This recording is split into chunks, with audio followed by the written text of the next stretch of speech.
it is summer now. You're in Australia. Are you in Melbourne? No, I'm actually in Tasmania, Ah, which is the little island okay. right at the bottom. Okay. Well, the only thing I know about Tasmanian is the Tasmanian devil, if there is such a thing.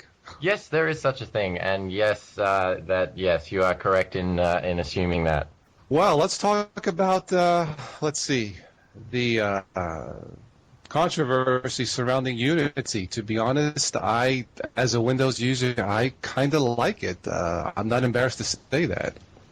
Yeah, and honestly, I had mixed feelings when I first started testing it around when 11.04 was at the beta stage. Initially, I was like, this is seems a little bit too simple. It seems like they're Yes. really trying to go for, like a really, what can I say? People who haven't really ever used computers that just want to sit down and play with something that looks like an iPad or, something like that. Big flash Yeah. buttons and that kind of thing. But yeah, I Right. mean, as it's matured, I'm actually pretty happy with it. Good. Yeah, I have it. I have it installed. I have an HP multimedia laptop that's probably, I don't know, 5 years old. I have XP in it because I tried installing. I had a free disk upgrade to Vista, which I despise. So I left the XP on it, and I dual booted with Unity last week, I believe. And I have to be honest. I mean, there are still a few minor bugs. The power management, the battery indicator still is stuck on laptop estimating, just a few minor quirks that seems to go on year after year. But in terms of the overall stability of it, I Mm. have to be honest, it seems okay. And I think what happened with me as a Windows user, I felt more comfortable, I believe, because the dock at the left, it kind of reminds me of the super bar, but the bar in the Windows 7, Yeah, I if you know what completely I agree mean. with you. But Yeah. so, I mean, I wasn't sure in the beginning because, again, I had gotten used to the GNOME applet, applications, places, system, or do I have it backwards or something like that. But yeah, Yeah, yeah. but then once I got clicking the Unity icons on the left, I say, you know what, this really isn't that bad. So, Mm. Yeah. Yeah. but for me, yeah, in about a week or so of use, it has been stable. Now, did you say that you have it, or you wanted to try it again, or? Yeah, no, I'm actually running it right now as we speak. That's what I'm using as my default for the moment. So again, I don't know how long that'll last, but it was interesting because I kind of Yeah, yeah, after using the final when it came out, I used it for about 2 weeks, and then I thought, okay, well that's all right, but I want to find something else that I can yeah, get used to. So right. I started poking around with GNOME Shell, and I didn't mind it, but I just couldn't find a good enough distro to base it on. I know that they have a GNOME Shell version for OpenSUSE, and they have, of course, Fedora 15. But yeah, I mean, as a Yes. distro, I don't really like Fedora that much. And it was Yeah. interesting. I did watch the Linux Action Show on it yesterday, and yeah, Oh, oh yeah. What wow, do you think? Yeah. yeah, they really tore into it. Quite honestly, all of the issues that they brought up, I did not have. So I didn't have as Okay. negative an opinion as they did on Oh, Fedora. But I mean, come on, okay. Okay. Brian's had a negative opinion on Fedora for goodness knows how long. Um, but yeah, I mean, I just couldn't. For me, it just didn't work as well as a distro. That the software available for Fedora isn't quite as widespread as Ubuntu is as a base. So, I Okay. poked around with just classic GNOME. I used Mint 11 for a bit, and and then after you've tried something that's kind of as modern as Unity, when you go back to GNOME 2.x, it kind of goes, oh, this feels Yes. kind of old and clunky. Whereas, I'd gotten Right. so used to just hitting Meta key, typing enter, and that was how I Right. was launching literally everything, documents, uh, Hmm. you know, apps, the whole lot.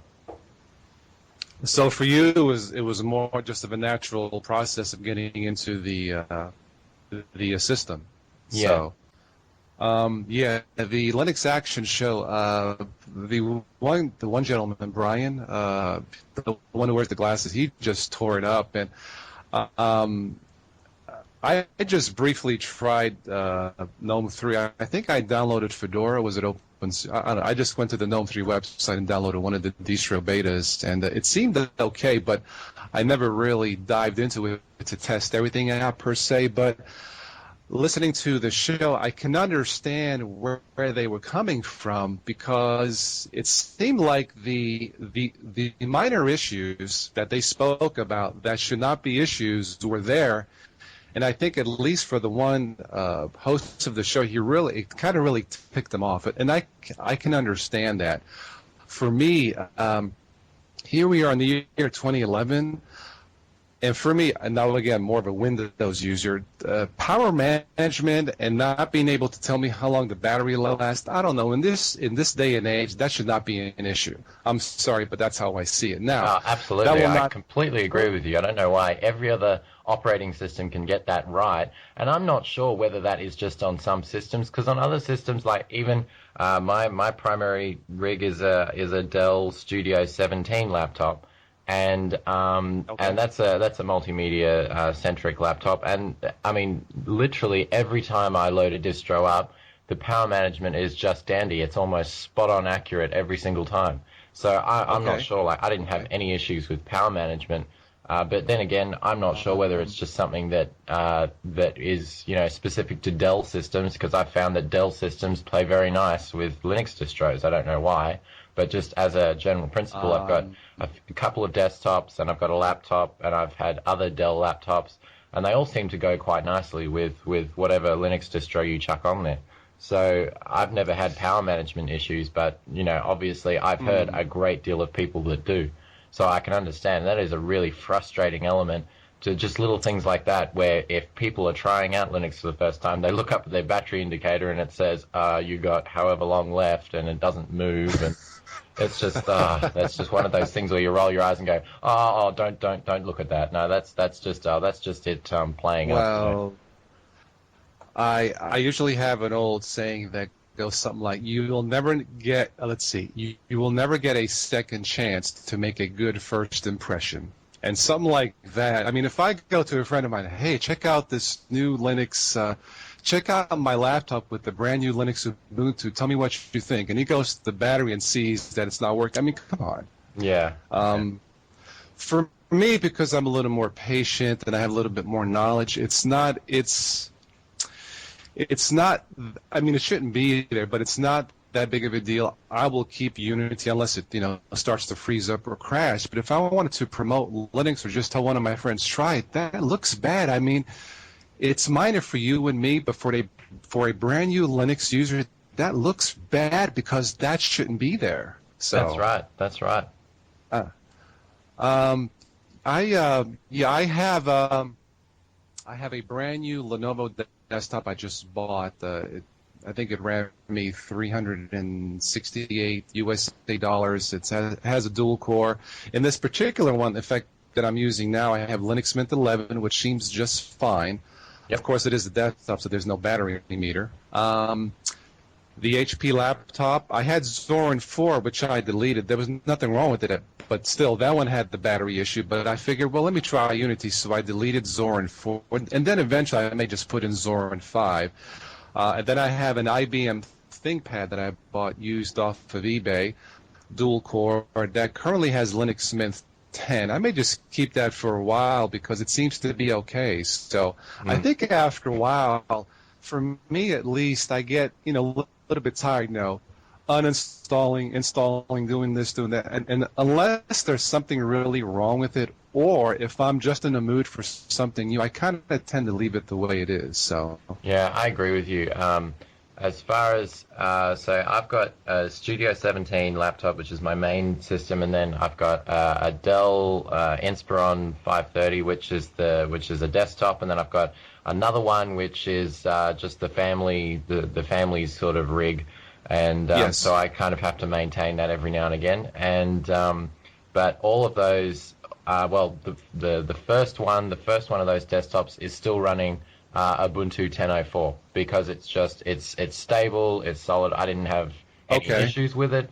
It's long-term support. I installed that when it came out, and it's just been keeping itself up to date ever since, and I haven't had to touch it. And then the other system runs Mint 10. And I was just thinking about it the other night, going, well, I wonder if I should put Mint 11 on it. But honestly, there's nothing really wrong with Mint 10. So, Right. I'm just going to leave it there. Right. Yeah, when I bought this desktop, and I had an old machine that was probably 7 years old. I had originally bought just to teach my boy, who was 4 or 5 at the time, how to use a keyboard and stuff. But I was due. What was I gonna say? Oh yeah, you mentioned Dell, and you have no issues. I wonder if it's because Dell actually offers some of their machines with Ubuntu out of the box. I wonder if there are less issues because their machines are more hardware driver compatible. Maybe they have less issues in general. Does that make sense to you? Yeah, it does. I completely understand what you're saying. A good example is Wi-Fi. For the longest time, Linux had very bad support when it came to Wi-Fi. Even 2 years ago, when I bought this laptop, Wi-Fi was quite a big issue, and you could hardly use any Wi-Fi chips without proprietary drivers. Whereas when I bought this laptop, even the distros of the day, which were, I think, Linux Mint 7 and like Ubuntu 904, those distros worked out of the box with wireless, just because they had put an Intel wireless chip in it, not a Broadcom. So, that, I'm not sure, but I mean, here in Australia, you can't actually buy Dell computers with Ubuntu preloaded on them. I mean, I know you can in the States, and I think you can in the UK as well. But here in Australia, you can't actually get them with Ubuntu pre-installed. But having said that, they're still the same machines no matter where you buy them. So I'm not sure. But I've just found compatibility to be hardly an issue with most distros. Yeah. What do you think?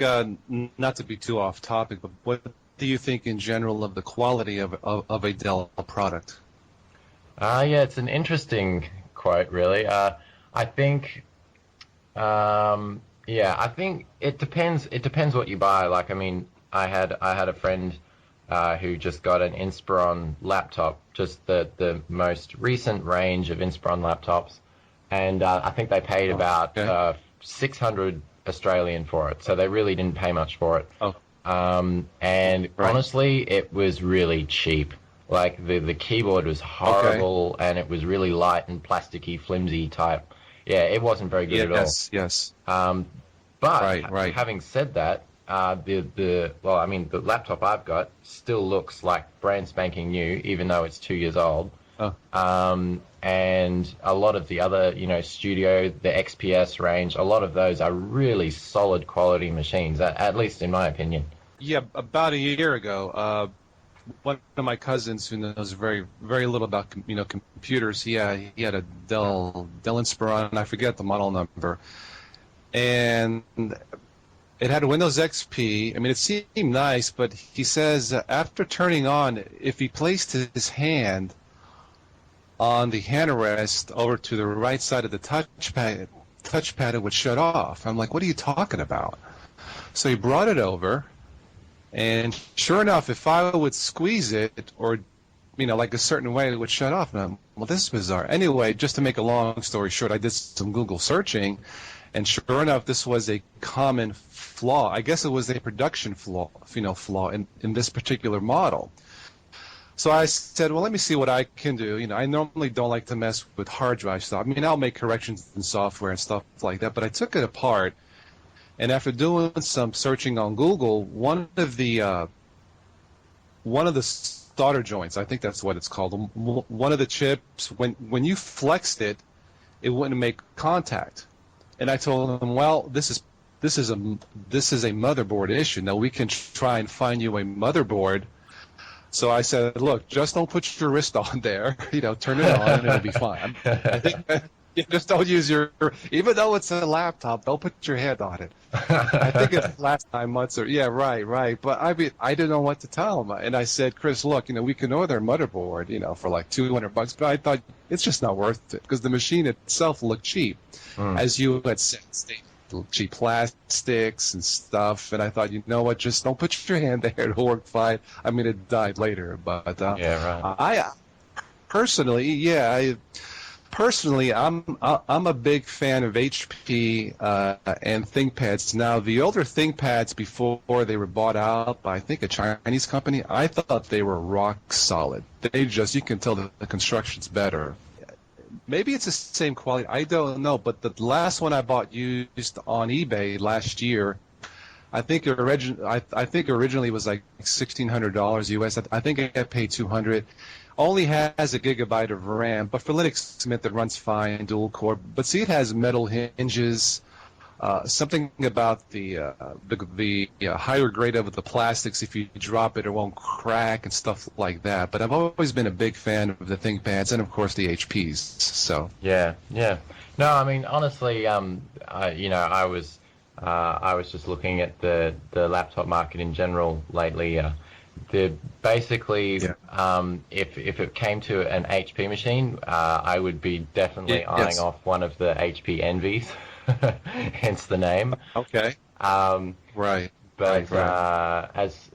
like I mean, Yeah, I can see they're pretty solid machines, and from what I've heard, they've got a very good reputation. So, I mean, I definitely, I mean, obviously, Compaq is owned by HP. They basically are HP laptops, and I wouldn't go for a Compaq, but definitely yeah, the HP ones, I would definitely go for.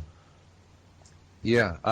Like I said, I've had pretty good luck so far. Compaq is probably on the lower side of the quality scale, but they do cost less money. So, Yes, that's true. but the machines I have so far, yeah. But the machines I have so far seem to be okay. So, but anyway, as far as the hardware stuff, I usually don't have any issues with HPs or the ThinkPads. It's usually not an issue with the hardware per se, but it's those persistent bugs in Linux. And occasionally I will get comments, and they'll say Windows 7. What are you talking? It's the most buggy system ever. And then I try to be diplomatic and say, well, have you tried Windows 7? Because honestly, for me, since the beta, since what was it, a year and a half ago, where Windows, you were able to legally download Windows 7 betas and try them out for a while. I have to be honest, since the beta releases, and now of course I got a new machine, I have had absolutely zero bugs and zero viruses. Now this surprises me somewhat, but I have to be honest. When people ask, what do you use or what do you recommend? I said, well, if you don't mind Windows 7, try that. Or Yeah. if you want a dual boot, of course, I'll recommend Zorm because it looks like Windows. But I don't know what your experience is, but I have to be honest. Windows 7 is, for me right now, is the king. So, Yeah, I completely agree with you. I mean, honestly, the reason that I started looking into Linux, and I'd say the reason most people did, was because Vista was absolute garbage, and oh it had bugs galore. I really seriously did have issues with Vista. They weren't yes, just yes, annoyances; they were genuine issues. yes, And then ever since Windows 7 beta, I tried that. I tried the release candidate. Both of those were really yes, solid, and I looked at it and went, "Wow, this is what Windows is supposed to be." And yes. honestly, I've had a Windows 7 install around, for ever since it came out. And Okay, honestly, I've not had any issues with it either. I've never had any virus. I'm not even running an antivirus on mine. I just have, certain, administrator right. privileges, and I don't let it, just a few kind of geek tweaks. But apart from that, I've not gotten But you know what anything. you're doing. Yes, yeah. I mean, I would have to totally agree. I mean, I normally don't recommend a normal Windows user not to run an antivirus normally. That's correct. Because in terms of security, I believe Linux is still king. I mean, I call it as I see it. But Yeah, that's right. I mean, honestly, Microsoft really needed to do that. Otherwise, they were going to go downhill even faster than what they already were.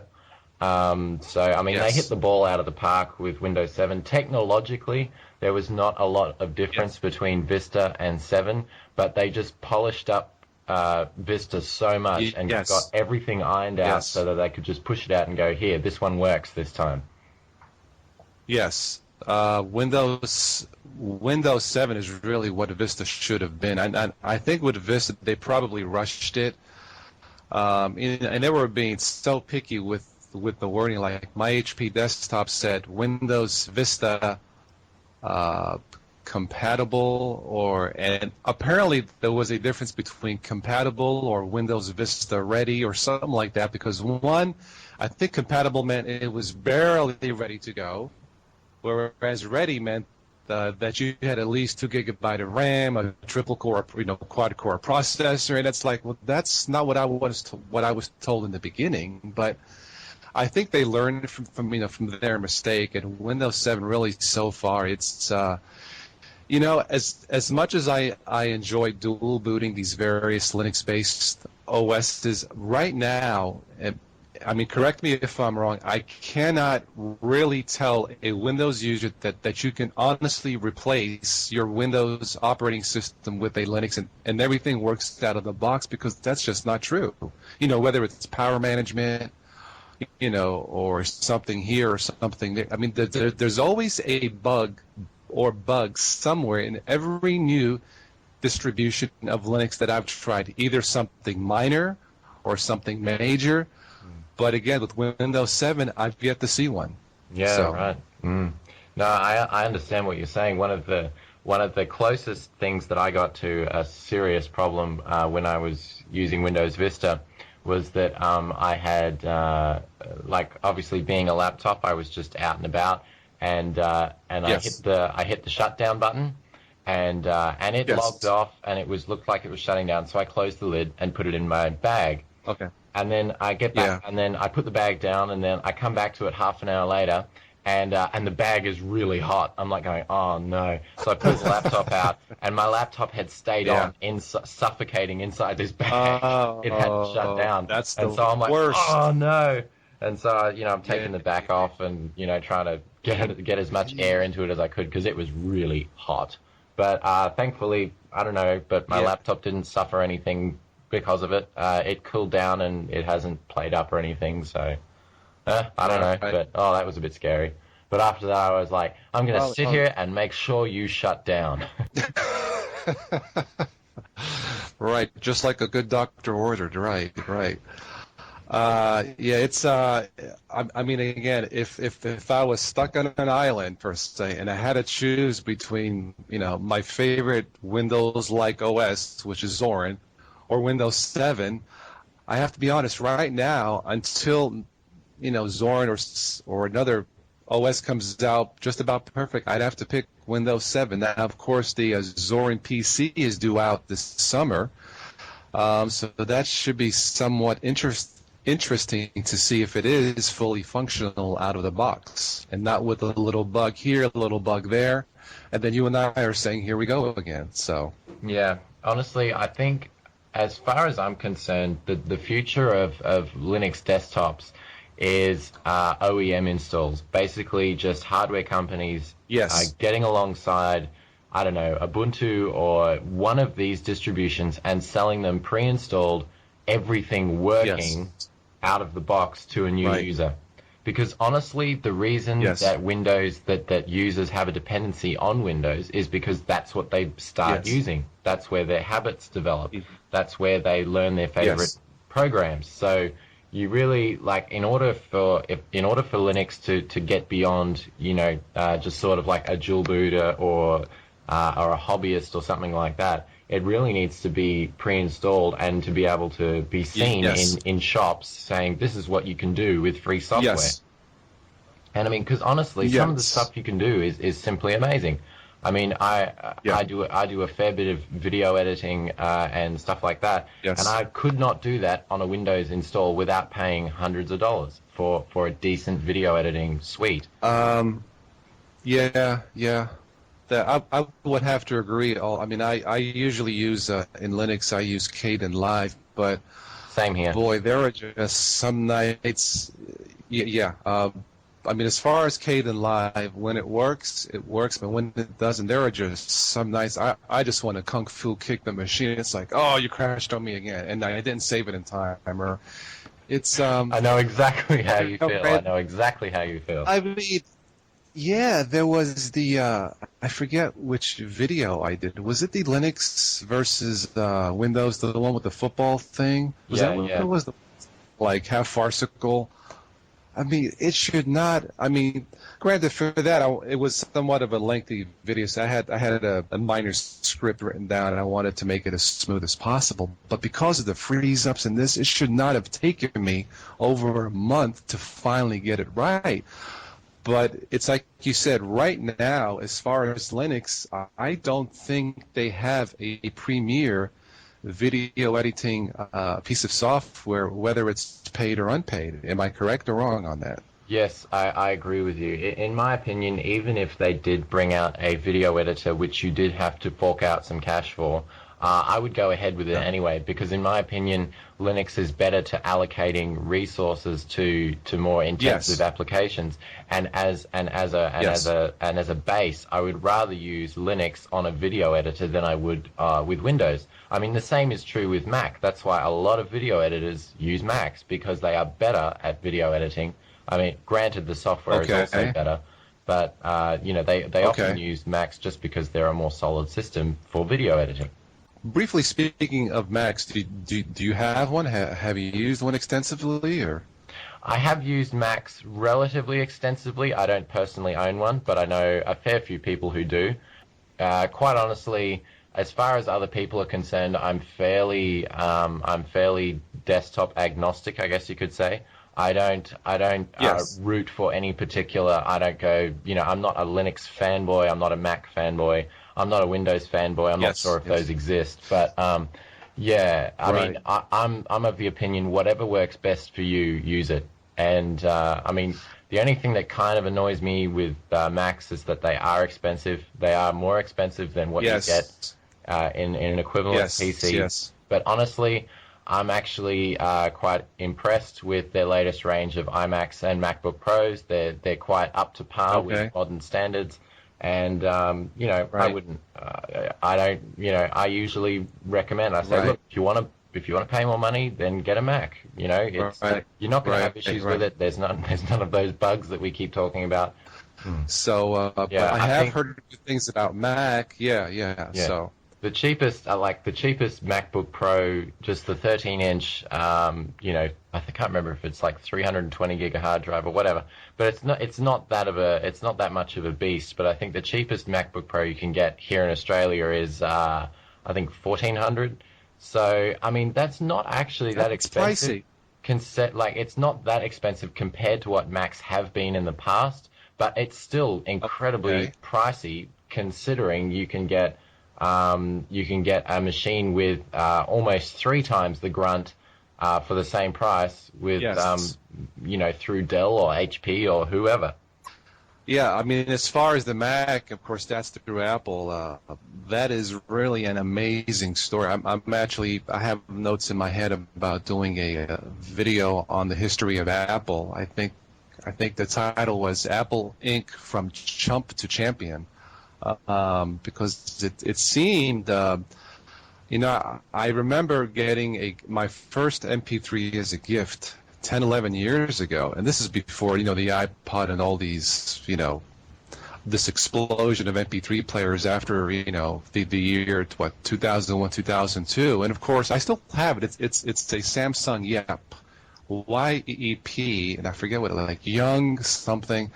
Of course, at the time, I thought it was terrific. 64 megabytes of RAM, memory, and it would hold 60 minutes of music. Of Whoopee course, doo. I thought it was a cool. Yeah, yeah, right. I thought it was a cool product, to be honest, because I didn't have to carry my portable CD player to go jogging. And at the time, I used to live in Florida, so at night I would go for a nice run and workout. It was nice to put this thing in my pocket. Of course, little did I realize the potential of the portable music market. And if I recall, Apple at that time was really on the verge of oblivion. They just could not crack into Microsoft's market. I mean, like as far as PC goes, and they needed a miracle. And it seemed like a year or two later, with the iPod, they received their miracle, and then from there, Apple has just exploded. And I believe they beat Microsoft, or they were ranked above Microsoft in the most admired technology company, if I recall reading it right. So Yeah, that's right. I think even revenue-wise, like if you were to compare how much investments they have over how much investments Microsoft has, relatively speaking, Apple actually had a great deal more revenue than generated a lot more revenue than Microsoft did in the last financial year. So, I mean, if that's saying anything, yes, then they're definitely on the right track. In my opinion, Apple is a king of marketing. Nobody can beat them when yes, it comes to marketing, presenting their products, presenting what they do best. And I mean, yes, honestly, that's where they win, in my opinion. A lot of other companies, put out products that are equal to, Apple in most respects. But it's just the fact that yes, they don't spend enough money on their marketing side. These great products come out, and maybe a handful of websites might go, "Oh, this is cool," but that's about it. They don't have big yes, keynotes. They don't have the really well put together video spots, explaining from all the right, development standpoints what went into it and the design and everything like that. right, And I think that's where Apple has really succeeded, is that they've really shown yes. off their products in the best positive light. And yeah, I mean, people like that, and they buy it because they know what they're buying. Yes. Um, Apple seems to follow the philosophy, at least from a consumer point of view, a philosophy that somewhat parallels what Linux Mint does and Zorn, that they release a product when it's ready and not just finished. So, meaning that the product is finished, it's polished, and it's ready to be released. So that's the impression I get with their, with their operating systems and of course their hardware products, such as the iPod and the iPad and all that stuff. But it is an amazing story with Apple. Yep. Yeah, one moment. Since I'm the just going to have iPod, to pick up a phone call. I'll be back in a minute. yes, yeah, Yeah, hi again. Yeah, yeah. I've just got to go and help somebody with their computer, so I'll be back in about 5 minutes.